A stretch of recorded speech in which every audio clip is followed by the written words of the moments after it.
Friends, आपका स्वागत है मेरे छोटे से गार्डन में।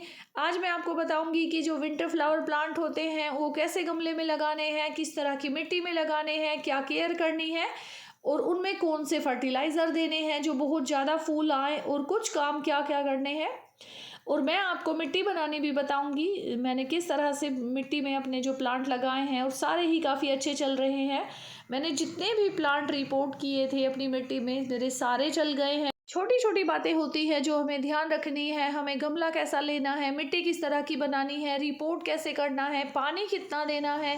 ये जो बातें हैं अगर आप इसका ध्यान रख लेंगे तो आपके फ्लावरिंग प्लांट बहुत अच्छे चलेंगे, बहुत फ्लावरिंग देंगे। तो आपको कुछ बातें क्या करनी है, पहले तो मैं आपको मिट्टी बनाना बताऊंगी। और आप मैंने ये जो प्लांट है ये सारे नर्सरी से लिए थे और मेरे सारे जो हैं ये काफ़ी अच्छे चल रहे हैं जब मैंने ट्रांसप्लांट किए। और ये जो सारे प्लांट है अब अभी भी लगा सकते हैं। कार्नेशन है, पिटूनिया है, वर्बीना है, जरेनियम है। पिटूनिया के 5 कलर हैं और विनका है हाइब्रिड वैरायटी का। और ये जो सारे प्लांट है आप अभी भी लगा सकते हैं। अगर आप वेजिटेबल्स ग्रो करते हो तो इन फ्लावर को आप उनके साथ ज़रूर लगाएं, ये फ़ायदा ही करेंगे, पोलिनेटर्स को अट्रैक्ट करेंगे। तो अब मैं आपको मिट्टी बनाना बताती हूँ।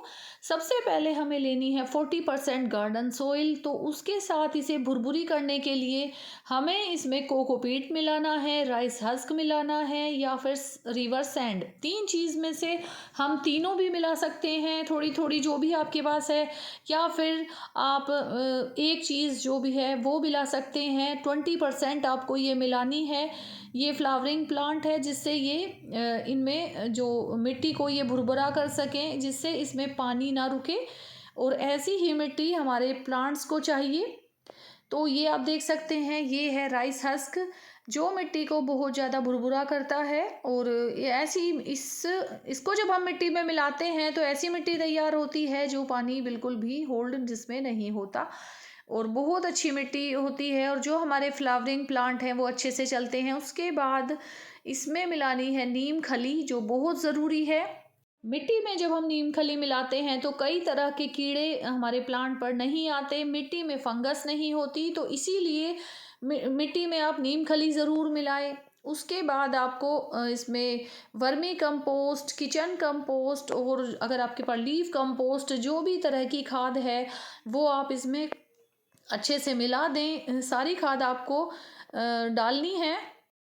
अगर आपके पास सीवीड्स है तो वो भी आप इसमें ज़रूर मिलाएं, क्योंकि ये बहुत सारे माइक्रो न्यूट्रिएंट इसमें होते हैं जिसकी पूर्ति ये अब प्लांट्स में करता है और ज़्यादा फ्लावरिंग होती है इससे। और हमारा पौधा जो है शुरू से ही मजबूत होता है। हमें अपनी मिट्टी में जो खाद मिलानी है वो 10% मिलानी है। उसके बाद ये ट्राइकोडर्मा है, ये एक तरह की फंगस होती है जो ख़राब फंगस को ख़त्म करती है और अच्छी फंगस को आपकी मिट्टी में बढ़ाती है। तो इसीलिए ट्राइकोडर्मा हम ज़रूर मिलाएं। ये ऑर्गेनिक है, क्योंकि मैं ऑर्गेनिक गार्डनिंग ही करती हूँ, सब्जियाँ भी ऑर्गेनिक, और मैं मिट्टी में अपनी कोई भी केमिकल इस्तेमाल नहीं करती। इसीलिए ये ऑर्गेनिक ट्राइकोडर्मा ऑर्गेनिक होता है। और ये है बवेरिया बेसियाना, ये भी कीड़ों को कंट्रोल करता है। और जो बवेरिया बेसियाना है ये मिट्टी में रेंगने वाले कीड़ों को नहीं होने देता, चींटियों को और भी तरह के जो कीड़े होते हैं उन्हें भी ख़त्म करता है। इन्हें ज़रूर मिलाना चाहिए, बीमारियां भी काफ़ी कंट्रोल होती हैं। उसके बाद आपको राख डालनी है। 2 मुट्ठी या 3 मुट्ठी आप आराम से अपनी मिट्टी में राख मिला सकते हैं। ये भी बहुत तरह के कीड़ों को कंट्रोल करती है। अगर हमारी मिट्टी में नीमाटोड्स है तो राख उसे भी कंट्रोल करती है, ख़त्म करती है। इसके बाद हम इसमें चूना मिला सकते हैं, बहुत ज़रूरी होता है, कैल्शियम की पूर्ति करता है, कीड़ों को भी दूर करता है कई तरह के। तो चूना हमें जो 4 टी स्पून लेने हैं और वो मिक्स कर ले अच्छे से मिट्टी में। और फिर इस मिट्टी को, सारी जो मिट्टी है उसे अच्छे से मिक्स कर ले। आप देख सकते हैं जिस तरह से मैं अपनी मिट्टी मिक्स कर रही हूँ। तो इसी तरह से आपको सारी मिट्टी मिक्स करनी है। इस मिट्टी में यदि आप कुछ भी चीज़ मिलाना भूल जाते हो, जैसे कि ट्राइकोडर्मा, बवेरिया बेसियाना या चूना, हल्दी, तो आप बाद में भी उसमें ऐड कर सकते हो। जब आप ये मिट्टी गमलों में भर देते हो तो ये जो चारों चीज़ें हैं एक एक करके आप पानी में मिक्स करिए। चूना भी, हल्दी भी आप पानी में मिक्स करके और अपने गमले में पानी डाल सकते हैं, तो इससे भी वो चीज़ उसमें ऐड हो जाएगी और आपकी मिट्टी अच्छी रहेगी। और ये जो मिट्टी बनकर तैयार हुई है इसमें कई तरह के कीड़ों का अटैक नहीं होगा, बहुत कम होगा। तो इस तरह की मिट्टी बनाएं और अपने गमले सारे भर लें।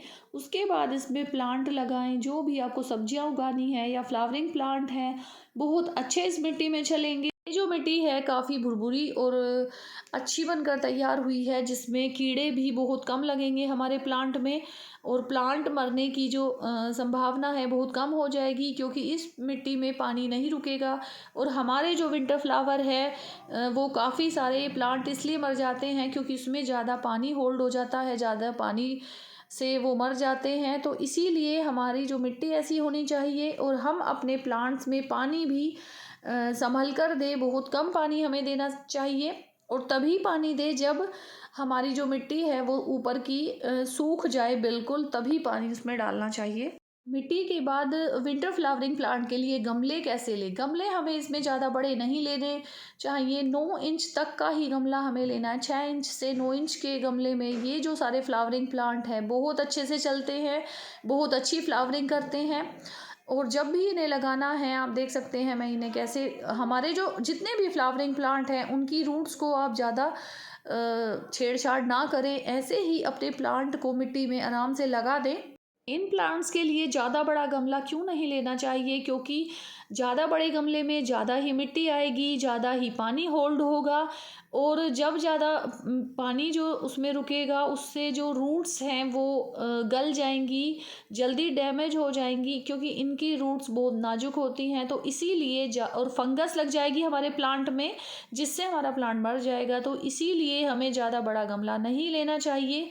ये छोटे छोटे गमलों में ही बहुत ज़्यादा फ्लावरिंग करते हैं, बहुत ज़्यादा अच्छे से ग्रो होते हैं, क्योंकि हमें इनमें सिर्फ लिक्विड फर्टिलाइज़र ही डालने हैं, ज़्यादा कोई सॉलिड फर्टिलाइज़र नहीं देने हैं। एक बार ही मिट्टी बनाते टाइम आप अच्छे फर्टिलाइज़र डाल लें, और फिर सिर्फ लिक्विड फर्टिलाइज़र डालते रहें 15 दिन में, तो उससे ही ये जो फ्लावर हैं बहुत ज़्यादा फ्लावरिंग करेंगे। और इनकी जो है आप पिंचिंग करते रहें, जितने भी फ्लावर आते हैं इनमें सभी को निकालते रहें, उससे इसमें बहुत ज़्यादा फ्लावरिंग होगी और बहुत ज़्यादा फूल आएंगे, और आपका जो गार्डन है वो फूलों से भर जाएगा। सिर्फ लिक्विड फर्टिलाइज़र और पिंचिंग 2 चीज़ ज़रूरी है। Thanks for watching.